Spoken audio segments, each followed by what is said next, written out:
Hello বন্ধুরা, কালকে আমরা ক্রিয়াংশকে নিয়ে তারকেশ্বর গেছিলাম।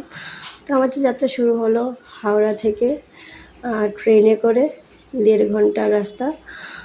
আর ট্রেনের যাত্রা শেষ করে নামার পালা। এবার ট্রেন থেকে নেমে হাঁটা শুরু হলো মন্দিরের উদ্দেশ্যে। হাঁটতে হাঁটতে ট্রেন দেখছিল, হাঁটতে হাঁটতে মন্দিরে পৌঁছে গেলাম। মন্দিরে পৌঁছে প্রসাদ নিয়ে ঠাকুরের ওখানে গেলাম। ভোলেনাথের দর্শন হলো। একটু আরতি দেখে তবে একটু খাওয়া দাওয়া করে আবার বাড়ি আসার পালা।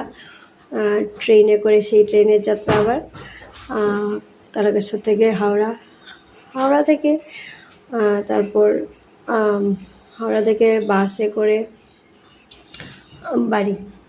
তো আমরা ক্রিয়াংশকে সব ধরনের যানবাহনের এক্সপোজার দেওয়ার চেষ্টা করি। Thank you.